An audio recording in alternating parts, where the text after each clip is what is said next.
கோவையில் காதல் திருமணம் செய்பவர்களை ஆணவ படுகொலை செய்து விடுவதாக மிரட்டிய பெற்றோர் உட்பட 4 பேர் கைது செய்யப்பட்டுள்ளனர். கொலை மிரட்டல் ஆடியோ வெளியாகி பெரும் பரபரப்பை ஏற்படுத்திய சம்பவத்தின் பின்னணி என்ன?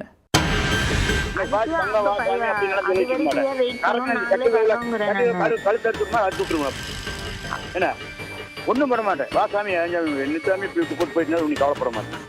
ஏன்னா கவலைப்பட்டு பட்டு பட்டு நெஞ்சுவலி வந்து தண்ணி போட்டே இருக்கிறேன் நான். சரியா? வந்தீங்கன்னா நீங்கள் எப்பவும் போல வந்துட்டு போயிட்டே இருக்கலாம். நீ வரல, நாங்கள் இப்போ இருப்பீங்க என்ன பண்ணுவீங்க கேட்டீங்கன்னா நான் எப்படி பைத்தியம் முடிக்கணும் எனக்கு பண்ணுவேன். நட்டு பஜாராக இருந்துச்சு, நட ஆஃபீஸில் இருந்துச்சு, எந்த வீட்டுக்கு இருந்தீங்கன்னு எனக்கு 5 நிமிஷம் வேலை தான். நான் இன்னும் ஆளு கூட்டிகிட்டு வந்து அடிக்க துப்பாக்கிலாம் பார்க்க நானே போட்டுருவேன். கோவை மாவட்டம் பொள்ளாச்சி அருகே கொண்டைக்கவுண்டம்பாளையம் பகுதியைச் சேர்ந்தவர் பவிப்பிரியா. MCA பட்டதாரியான இவர் மின்பொருள் நிறுவனத்தில் பணிபுரிந்து வருகிறார். மிகவும் பிற்படுத்தப்பட்ட பிரிவைச் சேர்ந்த பவிப்பிரியா அதே ஊரைச் சேர்ந்த பட்டியலினத்தைச் சேர்ந்த சேதுபதி என்பவரை 4 ஆண்டுகளாக காதலித்து வந்துள்ளார். காதல் தொடர்பாக வீட்டில் தெரிவித்த போது அவர்கள் ஏற்றுக்கொள்ளவில்லை. பெற்றோரிடம் தெரிவித்தும் ஏற்காத நிலையில் சேதுபதியின் குடும்பத்தினர் மட்டும் திருமணத்திற்கு ஒப்புதல் அளித்துள்ளனர். இதனையடுத்து அவர்களின் துணையோடு சேதுபதி பவிப்பிரியா திருமணம் செய்து கொண்டனர்.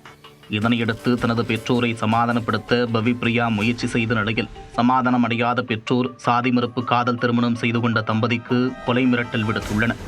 இதனிடையே பவிப்பிரியாவின் தந்தை ஆணவ படுகொலை செய்து விடுவேன் என்று தனது மகளிடம் போனில் மிரட்டல் விடுத்த ஆடியோவும் வெளியாகியிருக்கிறது.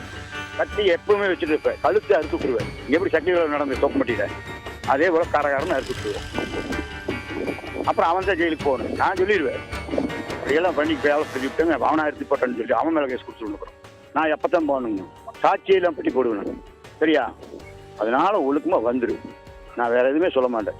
ஹலோ, இப்போ நான் அதை கேட்கலப்பா. இப்போ நான் இப்படியே இருந்து வாழ்ட்டுன்னு விட போறீங்களா இல்லை சாகட்டுன்னு நினைக்கிறீங்களா? இந்த 2ல ஏதாவது ஒன்று மட்டும் சொல்லுங்க. நான் சொல்ல தயார் சாமி, நீங்கள் அது ரெஸ்ட் எப்படி என்ன பண்ணிக்க. பவிப்பிரியா இது தொடர்பாக கோவை மாவட்ட காவல் கண்காணிப்பாளர் அலுவலகத்தில் தனது கணவர் சேதுபதியுடன் வந்து புகார் அளித்துள்ளார். இது தொடர்பாக செட்டிப்பாளையம் காவல் நிலையத்தில் 5 பிரிவுகளின் கீழ் வழக்கு பதிவு செய்யப்பட்டுள்ளது. இது தொடர்பாக விசாரணை மேற்கொண்ட போலீசார் ஆணவ படுகொலை செய்து விடுவதாக மிரட்டிய பவிப்பிரியாவின் தந்தை முருகேசன், தாய் செல்லம்மாள், தம்பி மணிவாசகம் மற்றும் மாமா முருகானந்தம் ஆகிய 4 பேரை கைது செய்தனர். சாதி மறுப்பு திருமணம் செய்து கொண்ட மகளுக்கு மிரட்டல் விடுத்த பெற்றோர் உட்பட 4 பேர் கைது செய்யப்பட்டிருப்பது பொள்ளாச்சி பகுதியில் பரபரப்பை ஏற்படுத்தியுள்ளது.